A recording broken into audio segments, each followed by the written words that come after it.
Thanks everybody for coming out today in this rainy weather to be with us. And it's so I'm so excited to have with us Professor Jim Roberts, who will be facilitating and giving us a presentation today in recognition of Native American Heritage Month. Professor Roberts, he's assistant professor of economics, and he's housed on the Virginia Beach campus. Um, Professor Roberts, he started out his college education with a degree, check this out, in cultural anthropology from Cleveland State University. After doing that and going in that direction at Michigan State University as a graduate student, he switched majors to economics. Woo-hoo. There's an economics piece, so many of us have problems with that in the classroom. But continue, listen at this, everybody. This is very impressive. Continue to study the Chinese language. I never knew that, Jim. In 1987, he quit his banking career and started to teach with a year-long assignment, correct me if I'm wrong, Xinhuan or Xiwan? Sichuan. Okay, good, thank you. In China, in the 30 days since that time, Professor Jim has taught economics, wow, for TCC at the Virginia Beach campus and worked to promote international and intercultural learning. A long interest in Native Americans, he recently discovered that this was in his blood. So without further ado, let's thank Professor Roberts for being here with us today and being a participant in our events here. So let's give him a round of applause. Yay! I didn't see any hand clapping. Thanks. I feel the warmth of the welcome already. Well, thank you for giving me an opportunity to teach something other than economics. And I think you're going to see the influence there of economics, but I have been on a personal journey of my own. You know about the anthropology part. I've long been attracted to study about Native Americans. I never really thought about it. I didn't suspect I had Native American blood, but then I went in to see my dentist one day and he looked in my mouth and he said, "Did you ever get a genetic test? Because you have an anomaly on your teeth that is characteristic of Cherokee Indians." And this is what led me to take the test and confirm that I am part Cherokee. This caused me to really take the topic much more personally. And what I have for you today is something that I learned a lot with also. I'm attempting to summarize in maybe 45 minutes experience of the Native people of North America since the arrival of Europeans. That's a huge topic.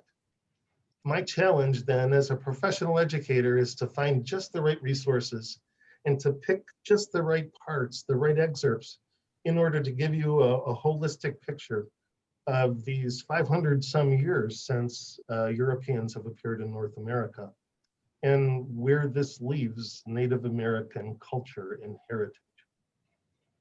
I am one of the many descendants of Native Americans, and there are many others who are still on reservations in the United States. We're going to finish with some attention to them. Before we start, are there any questions? Okay, my intent is to not be the star of the show here, to have the material that I found be the star of the show. And we're going to start with a particularly great piece of summary. This is done by the Smithsonian Institution. It's a 12-minute YouTube presentation called The Indian Problem. You may recognize Robert Redford's voice as the narrator. After these 12 minutes, I want to come back and... If you want to see this, it's about Indians in Virginia. Mm-hmm. You do want to see it? You want me to say it out there? Well, I couldn't hear you. Yeah. I'm going to make sure that when I share my screen, you hear what you should hear. Here we go. Oh.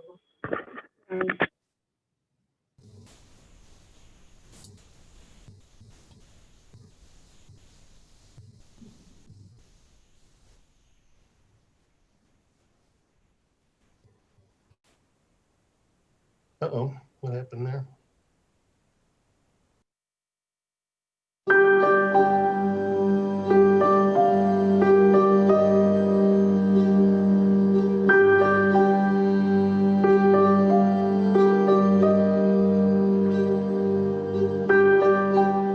By the early 19th century, the U.S. was rapidly growing, both in size and power.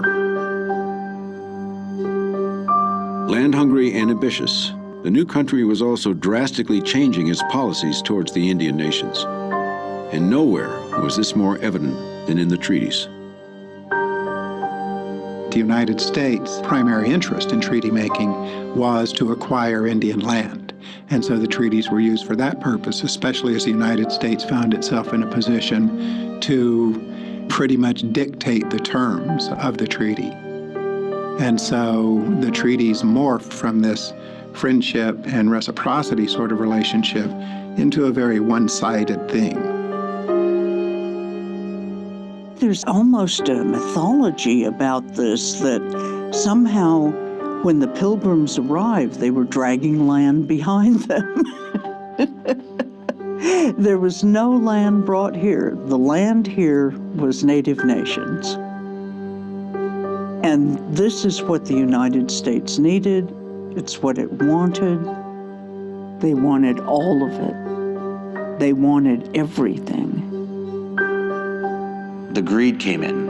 Well, we have a little tract here now we need a little more. And well, we need to go make another treaty.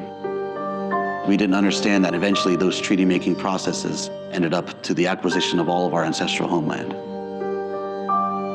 That land was a part of us. That land helped us be. That land was who we were and who we are. The command of removal came unexpectedly upon most of us. There was a time that we noticed several overloaded wagons were passing our home, yet we did not grasp the meaning. Then one day, wagons stopped. We were to be taken away and leave our homes, never to return.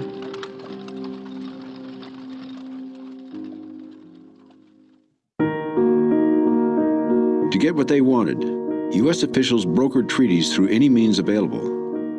Their tactics were so corrupt that the once trusted treaties became quickly known as bad paper. There were people at these treaty negotiations who would do anything to get an agreement on the table. And so there was very routinely bribery, individual payments made to tribal leaders. Alcohol would be used to put people in an agreeable frame of mind, and even coercion to say to people, you must sign this agreement or else. Every means of trickery and fraud was employed against Native nations. The United States would appoint a false leadership, people who had no right to speak for the tribe, and say, you're the leader of this tribe, sign this paper giving away all your land. As the century progressed, the treaties became more and more lopsided, a far cry from the parallel paths of the Goswenta. Despite appeals from the Indian nations, the U.S. kept on its new trajectory, rationalizing its aggressive actions along the way. They have neither the intelligence, the industry, the moral habits, nor the desire of improvement. The tribes of Indians inhabiting this country were fierce savages. To leave them in possession of their country was to leave the country a wilderness. It's important in the great American mythology to describe the Americas as wilderness. Because of its wilderness, then there's really nobody to dispossess. It was okay to come here and prosper and conveniently forget that there were already people and civilizations in place.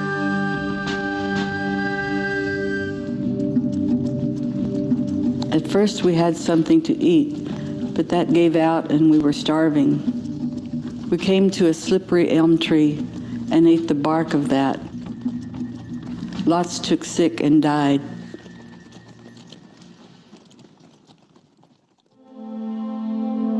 As Americans successfully pushed the bounds of the frontier, they not only believed that they were destined to take over the land and prosper, they believed that God was the one who put them there to do it. They believed that it was God's will, that the United States should be a continental nation stretching from the Atlantic to the Pacific.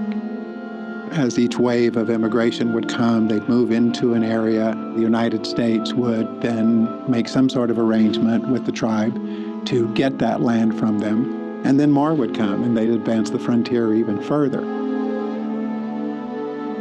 The power of manifest destiny, of expansion, of inevitability, of God's providence helped to rally people around not only the idea of Americans as entitled to North America, but rallied them around the idea that Indian people were barriers to civilization and barriers to progress.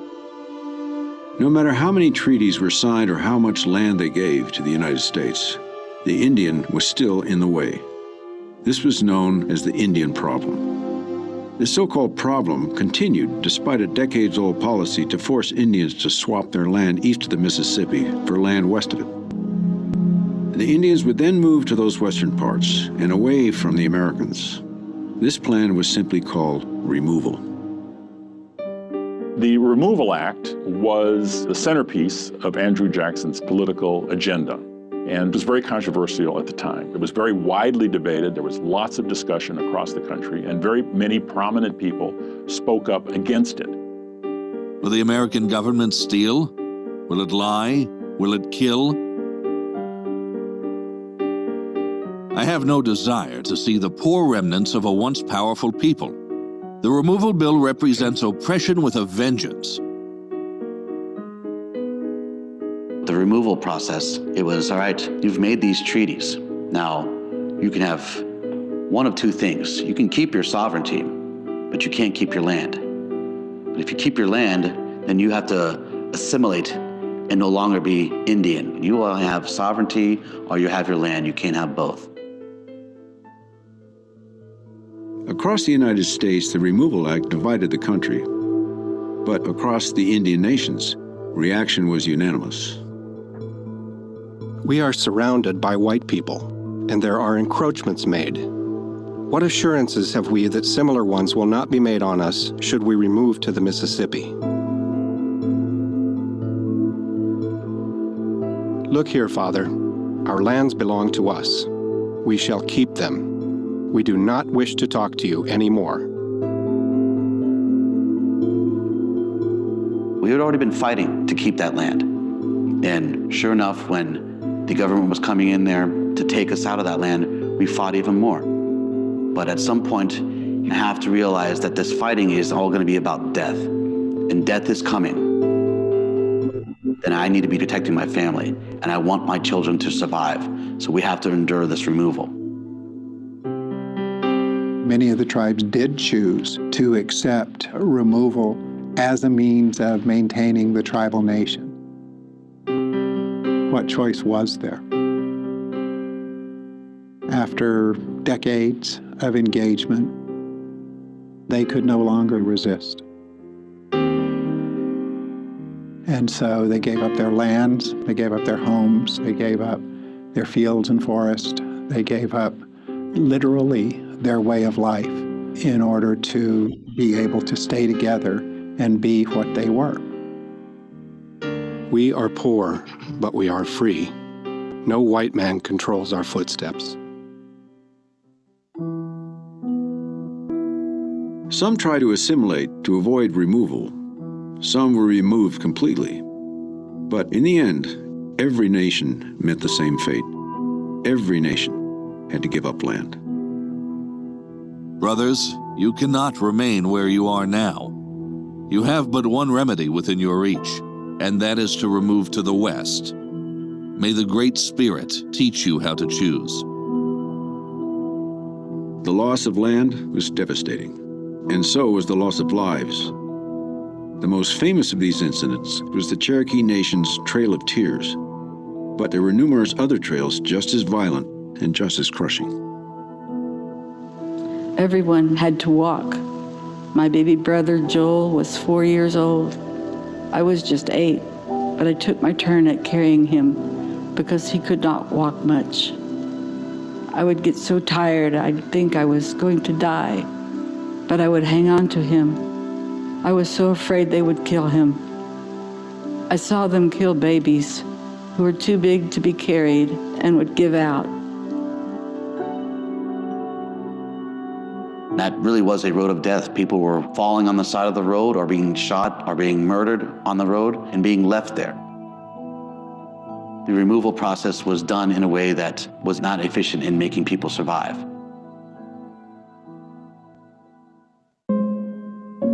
Of the millions of Indian people that lived before the first colonists arrived, by the end of the 19th century, only 250,000 remained. The removal of a tribe was certain to destroy all of the things they knew about taking care of themselves, all of their medicines, all of their foods. Everything about them had to change in order to survive. It can only be understood as an act of destruction.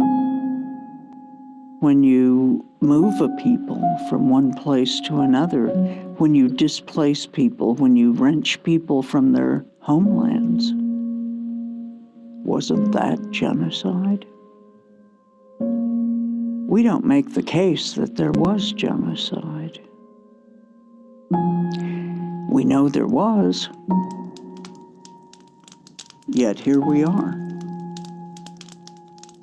When we were forced to leave our land, we took the fires with us. We took the embers along. Then when we got to Oklahoma, we rekindled the old fire. Old home or new home, it is the same fire.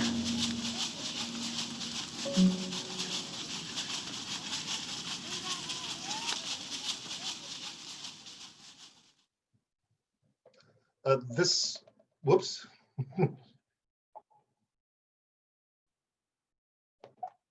I need to close this down.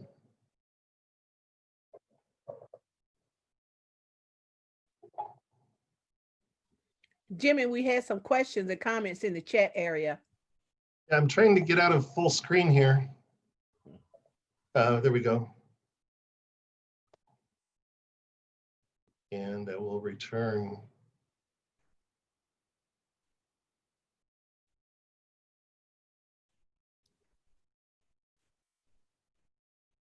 Tainos, Puerto Rican, yeah. Yeah, this really helps to explain why Indian heritage, that is Native American heritage, is limited today. Their cultures were quite intentionally broken by this first wave of European occupancy and then the Removal Act. It's hard to appreciate how in tune these people were with their land, but the land was a living thing to them, and the Mother Earth. And when they were removed from their tribal land, this was a very big disruption to their lives. They had adapted to that particular environment. And a woodlands tribe, if it was removed to a prairie, could not survive on their own. What the government was doing was cultivating dependency during this phase. And that happens quite often. And did you see Sarah Miller's comment? Yeah, well, how do we have U.S. education include or start with the history and inclusion on Indian/First Nations? My education began with the Pilgrims, but America didn't start that way. And even today, Indians are often only discussed in relation to Thanksgiving. I would add, in my experience, American Indian culture is largely only taught in areas of the country that have large populations, such as Illinois or Wyoming/Oklahoma. Then down below, Sarah came back and said, or history in my family, though we are not recognized by a tribe, my great-grandmother was biracial and no one in her family accepted her, so she was adopted by a Black family. Thanks for sharing, Sarah, as well as Juan. I have similar stories to tell about my family. When I started investigating this, the elderly members of my family didn't want to ever admit such a thing, that but genetic tests are somewhat conclusive. And we could narrow it down to just a couple suspects, despite their refusals to cooperate. So it's in some way, there's shame associated with assimilation on the European side because you're giving up your native culture. And yet these native tribes were in a very difficult position. They were divided.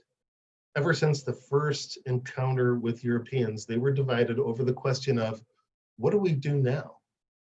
Do we read the writing on the wall and assimilate, or do we fight back, or do we just move away? Of those three, it seemed like the easiest thing to do was move away. There were some fighting, there were some quite a lot of slaughters prior to 1850 on the eastern part of the United States, east of the Mississippi. But it wasn't long before the writing on the wall was clear. And the advantage that Europeans had, that is steel, became a very clear advantage. Keep in mind, when these people dispossessed of their land were moved, they brought with them their oral customs. The Native Americans were generally illiterate. They, with one great exception, Sequoia, the Native Americans did not write down their wealth of stories. They passed it down in semi-religious ceremonies from generation to generation. With that move, the culture was broken. They were broken from their land. They were broken from their history. The books, essentially, that resided right there were dissipated throughout the country. And this leads to our next piece in our examination here. Loss of Native American land. So I have found a resource here that allows us to see a time lapse of Native American land being lost to to a European settlement. This is only a couple minutes long, and we're going to see that years elapse on the bottom very soon. The blue area is the area that's open for settlement by Europeans. As that area expands, there's more and more conflict with the natives living there. And these tribes are divided, these tribes are destroyed by major conflicts to areas where they would never know how to adapt.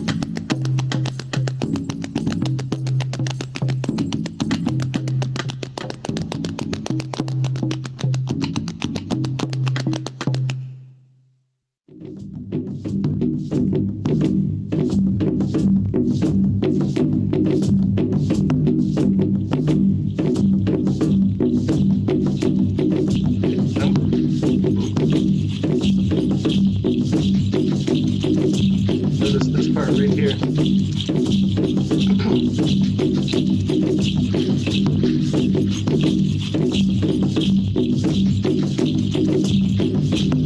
In South Dakota, there was a very large reservation.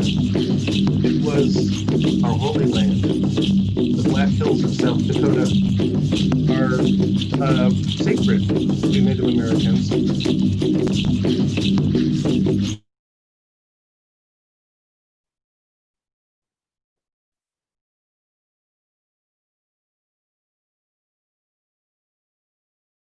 I'm not a master at this yet, but I'm getting there. Black Hills of South Dakota were sacred to Native Americans. If you've been to that area, you would first note that it's very desolate, except for the Black Hills.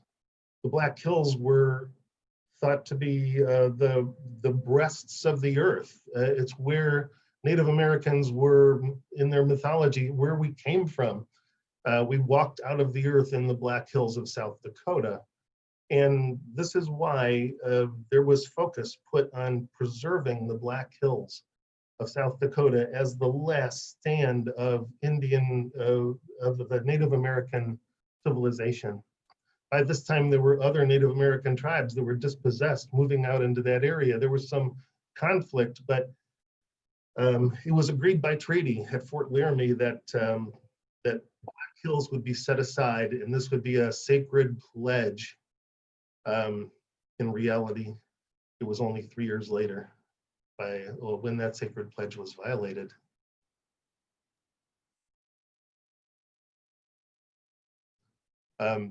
We're only going to watch the first 9 minutes of this presentation.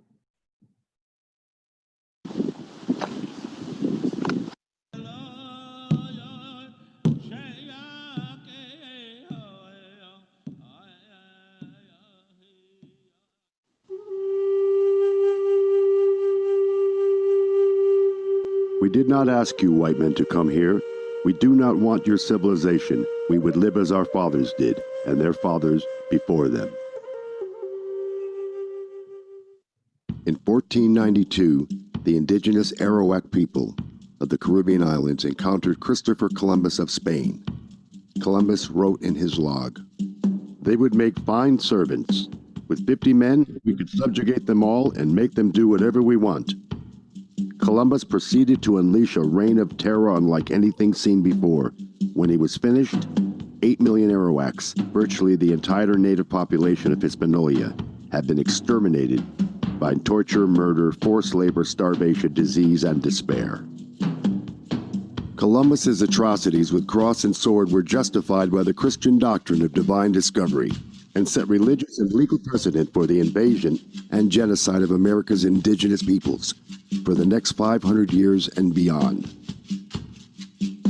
By 1650, a precarious relationship between the First Nations of the east coast of North America and New England colonists was collapsing into slaughter and enslavement of native people by settlers who wanted more land and wealth.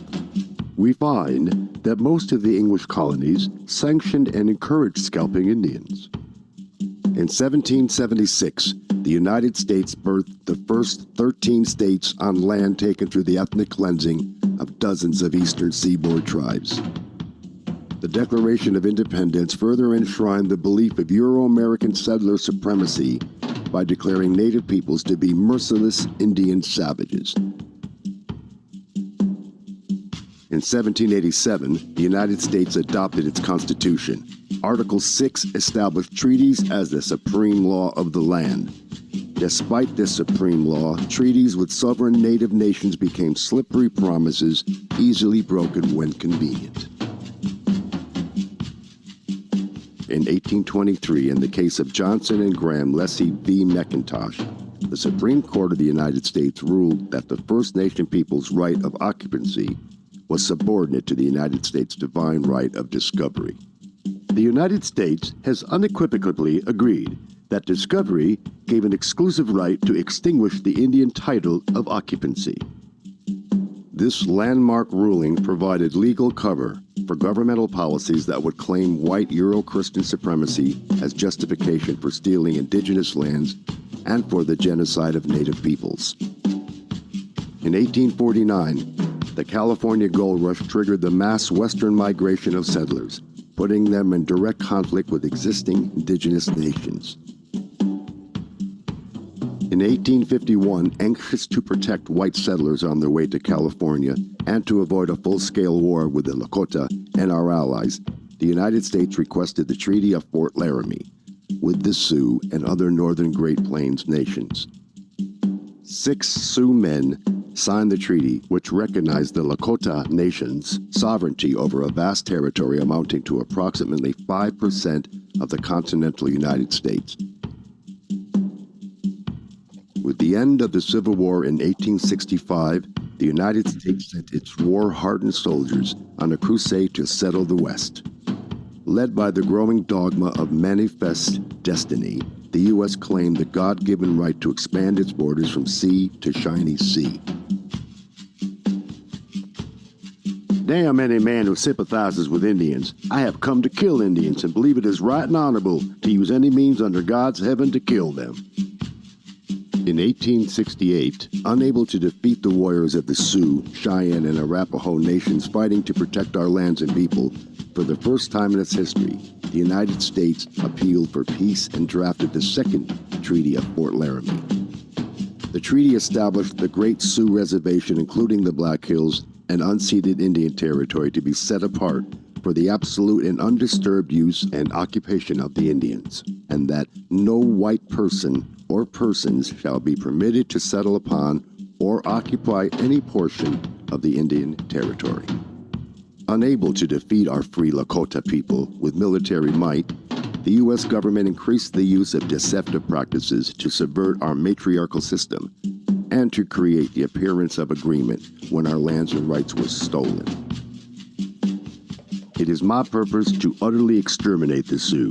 They are to be treated as maniacs or wild beasts, and by no means as people with whom treaties or compromise can be made. Just 3 years later, in 1871, the U.S. government ceased to recognize Indian nations as sovereign and independent with the passage of the Indian Appropriation Act. This legislation legalized the theft of our treaty-protected lands and further threatened our way of life with our buffalo relatives. The civilization of the Indians is impossible while the buffalo remain upon the plains. The mass slaughter of our buffalo relatives, the Tatanka Oyate, lasted from 1871 until 1910. In just the first 7 years, buffalo hunters decimated the great herds of buffalo, nearly to extinction. The U.S. Army encouraged the slaughter by providing free ammunition and supplies.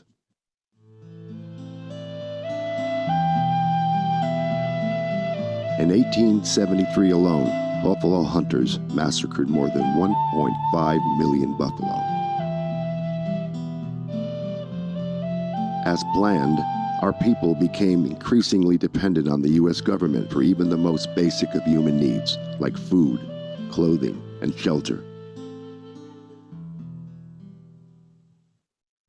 In 1874, after illegally trespassing on Lakota territory, General George Custer publicly announced the discovery of gold in the Pahasapa, the Black Hills.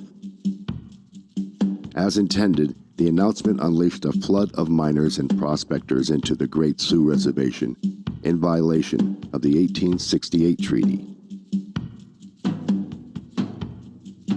In 1875, the U.S. demanded we sell the entire Black Hills region. We refused. The U.S. declared this an act of war and launched a massive invasion of our lands to annihilate our people. Nothing short of their annihilation will get the Black Hills from them. On the 25th of June, 1876, in the Battle of the Greasy Grass, or Little Bighorn, the Sioux Nation, along with our Cheyenne and Arapaho relatives, won a great victory over General Custer and the elite 7th Cavalry.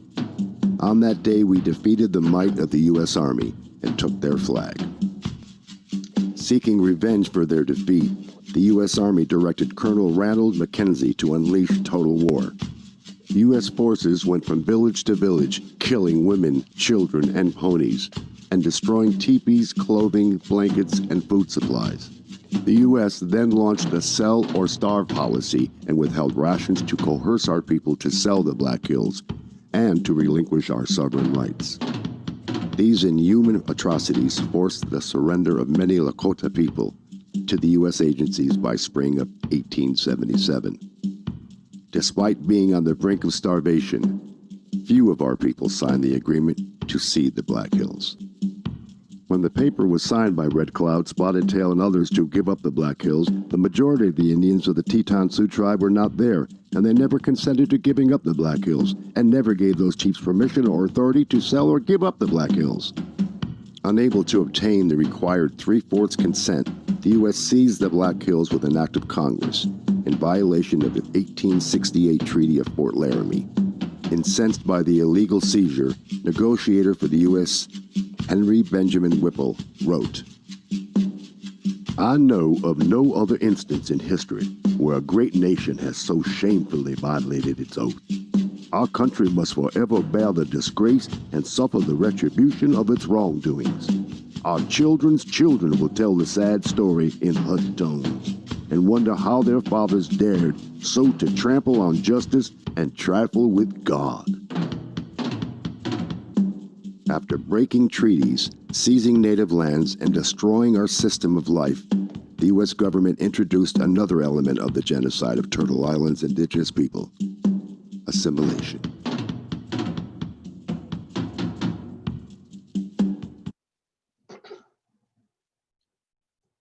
I just want to take a break here at this point because we're going to change subjects and review what a trend that I see in history with Native people. They were offered treaties by the US government at a time when the US government was not very capable of fighting in those areas. Also, the natives would fight very well in the summertime. That was their strength. They would not do well in the wintertime. And when this was learned, the US Army responded by attacking Native communities mainly in the wintertime. The victory of the natives over General Custer was the last major victory because of the response by the US government. They sent then troops in with orders to simply kill. One of the most heartbreaking, difficult parts to read in Native American history is the response of the rule-keeping Native Americans who wanted to be protected by the US Army. The US Army had protected villages as long as they flew the US flag. And all of the remaining villages that were open for attack were flying the US flag. When the US troops attacked these villages, the women and children ran toward the flagpole. Obviously, they've been told so many times that as long as you're under the US flag, you'll be protected by US troops. The warriors, of course, went to work fighting for their lives. But in these cases, just after the fall of Custer, the US Army shot down innocent women and children under the American flag. This was seen as a turning point in relations where they could no longer be good again. The US Army chased remaining communities of warriors into the snow, where notable leaders died of starvation and just cold.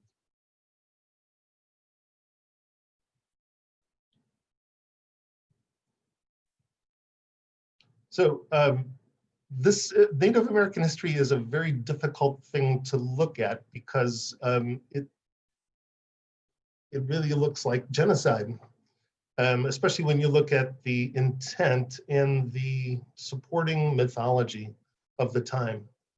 The mythology was a manifest destiny or divine destiny. Somehow Europeans had a greater title to claim on this land than the actual occupants. And of course, what allowed them to take the land was steel. They had forges by this time in North America. They were making many guns, and the Indians were simply outgunned in most of these battles, especially the later ones. Still, the Western tribes were warrior tribes, and the US Army had a fight cut out for it when it sent troops against the Western tribes, who were true horsemen. They were using the horses in war. Remember, horses were delivered to North America only in the 1500s by the Spanish, but Native Americans of the West had already essentially adopted a horse culture and advanced their use of horses even in war a great deal. I wanted to give you a little clip of this next piece because it is, it's about skirmishes and how these things get started. So here we go.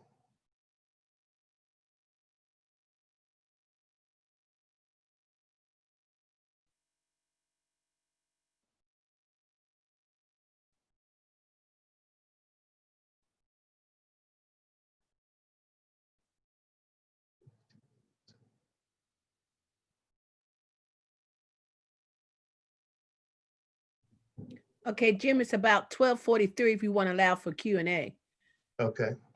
Thanks. River Valley to fight westward migration.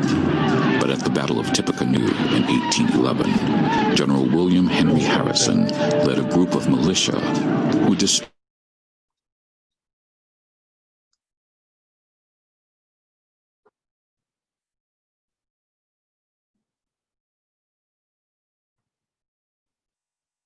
I'll skip the part. It's more important that we cover a few minutes here.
Jim, are we supposed to be seeing something? Oh, I'm sorry. Oh. I'm waiting. I said, okay. I thought I was already sharing my screen. So. Having wronged them for centuries, we had better, in order to protect our civilization, follow it up by one more wrong and wipe these untamed and untamable creatures from the face of the earth. This was the author of The Wizard By of Oz. 1890, our Lakota people, once powerful and free, were entirely dependent on the U.S. government. The U.S. had forcibly removed our people from our homeland, confined them to reservations, cut their rations by half, stolen our children, and decimated the great herds of our buffalo relatives. On the 29th of December, 500 soldiers of the U.S. Army's 7th Cavalry Regiment surrounded Bigfoot's band of about 350 Lakota people at Wounded Knee Creek, and along with 4 rapid-fire Gatling guns, massacred 312 of our men, women, and children.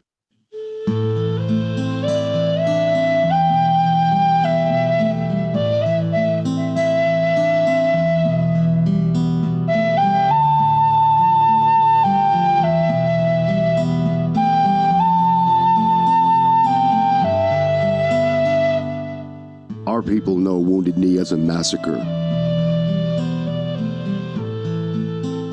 The U.S. government calls it a battle. 23 U.S. troops were awarded the Medal of Honor.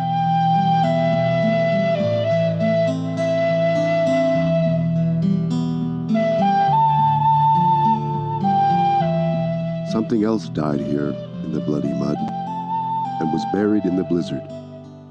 A people's dreams died here. It was a beautiful dream. The nation's hoop is broken and scattered. There is no center any longer, and the sacred tree is dead.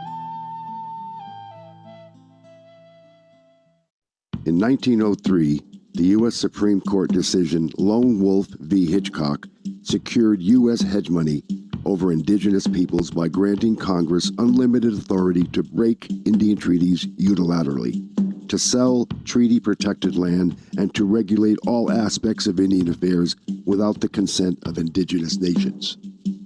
In 1934, President Franklin D. Roosevelt and the U.S. Congress passed the Indian Reorganization Act, the IRA. In a misguided attempt to fix the indigenous nations the U.S. deliberately had broken.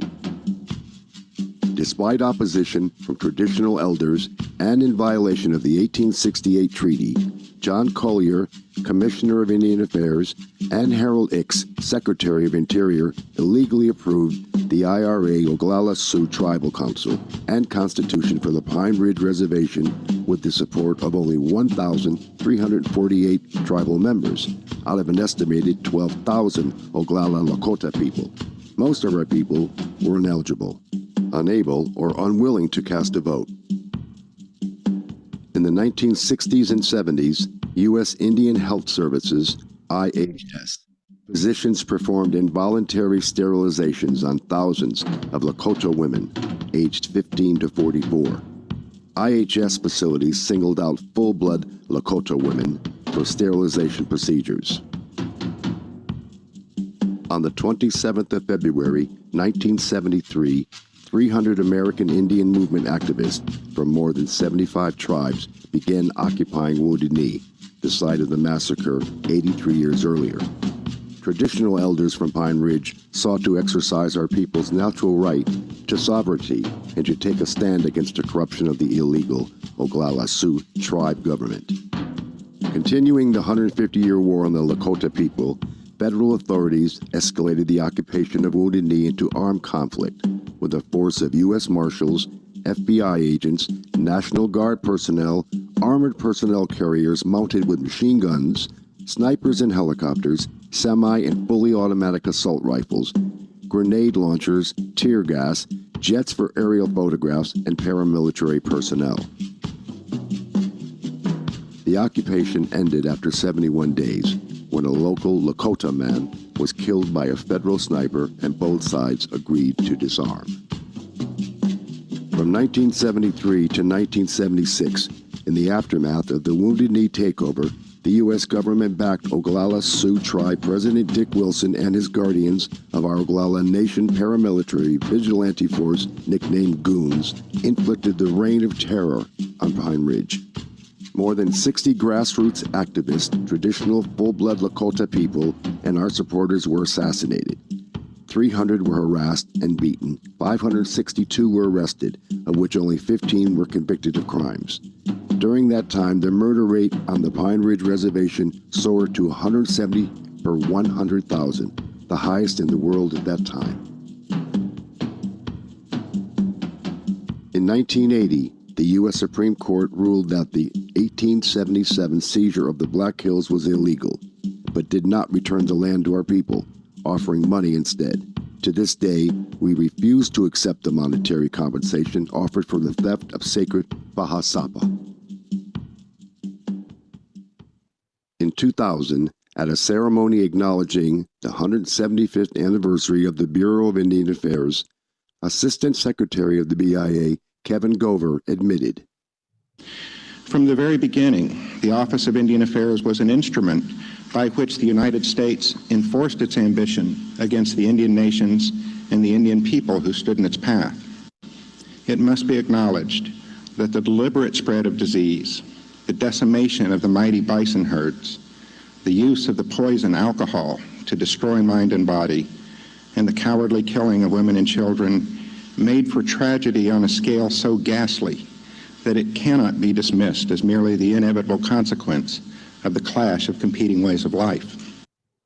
Though he described the multitude of ways the U.S. government has devastated indigenous peoples and nations, he failed to admit the truth. Genocidal warfare continues today. So that is a particularly lively part of these accusations against the invading Europeans, that they undertook genocide. But I must say, it looks that way. It looks like these were intentional attempts to first break the culture and then starve and militarily defeat the remaining Native Americans, despite the fact that they would not relinquish their land. It's also instructive to look at when the US government asked for a treaty. They only asked for a treaty when the US government didn't have a lot of resources to bear on the problem. It looked like the Native Americans had the upper hand. And the treaty only lasted as long as the Native Americans did have the upper hand. As soon as more troops were sent out to reinforce, or the situation changed, the treaty would be violated. So treaties were a convenience for the US government. It was a means of taking over land, along with trickery and making treaties with false leaders. And this continues today. In fact, you may have seen with the armored personnel carriers scenes that look eerily similar to what has happened in our major cities in recent months. It is the intention, apparently, of the federal government to subdue any kind of Indian activity. And one of the ways in which they do that is the Bureau of Indian Affairs. The government is very much limiting what Native Americans can do, even on their own reservations, by way of the Bureau. It's not a popular organization from the perspective of Native Americans. And Jim, this is Ivy. Very quickly, I see it's 12:55. Let me pose this question to you, and others can chime in. What are your thoughts on the casino that's supposed to be coming to downtown Norfolk and that land with the Pamunkey tribe? You know, there are divisions within every tribe. And one of the divisions that you're going to see is about gambling. One of the reasons that gambling is so popular on Native American reservations is because that's one of the few things that they're allowed to do. That partners, international partners with Native American tribes, business corporation partners, they have been restricted by the Bureau. And really that leaves Native Americans with gambling as an outlet for raising revenue. There's a lot of corruption involved in that. The last piece I was going to show you today featured Russell Means, who is a leading activist among the Native community. And Russell Means is not a middle of the roader. Russell Means will use his native Lakota language in order to address every group at first. The first couple minutes will be a welcome in Lakota. That represents a division among the Native American community. Is it worthwhile learning the native language? Another division I see has to do with Christianity. Back in 1990, I invited the Powhatan tribe out for a powwow at the Virginia Beach campus. And I met the leader of the Powhatan tribe, Earl Bass, who was a devout Christian. While that may help him get his tribe out to places to demonstrate Indian heritage, that was controversial among the Native Americans. Someone adopting the white man's ways, the white man's religion, represents another way in which the community can be divided. All right, thank you. I know students have to get to class at 1, it's 12:57. For the sake of time, anybody else have a very, very, very, very quick question for Professor Roberts? You could ask it with your voice. So everybody's good? Give me a hand clap, thumbs up. Thank you, Gabe. Okay. My students, I wrote down your names. I'll make sure you get that extra credit. Awesome presentation. The videos were spectacular, Jim. I really appreciate and enjoyed them. I hope others did too as well. So let's give him a round of applause. Yay! Thank you. Very well. And I hope you all learned something and you have a few takeaways from Professor Roberts, his presentation here today. And I mean, thoroughly enjoy the videos because folks can give you a lot of information. Sometimes you lose the audience, but if you have a video clip or whatever that the case may be, that helps to keep, I know for me, focus, you know, and you keep an interest in things of that nature. So again, Professor Roberts, thank you so very, very much. And again, thank you for taking time out of your schedule to be a part of this because we want more faculty involvement. That's what it's about. We want more students in the audience. May I say something quickly? Is that Miss Barbara? Of course. Thank you. I have a question. 1 minute. Okay, so my question is in reference to how we identify the Native American, because I noticed because what we saw in the video started from the historical perspective, but now what do we say? I tend to say Native American or Navajo, whatever tribe they come from. But there are some people who may continue to use the term Indian. And what do you think about that? Yet another place for division among Native Americans. I'd say the Russell means people that are more active would say natives. They don't even want to include American. I have heard some tribes prefer Indian, but really there are divisions among the Native community in North America. And one of them is what we call them.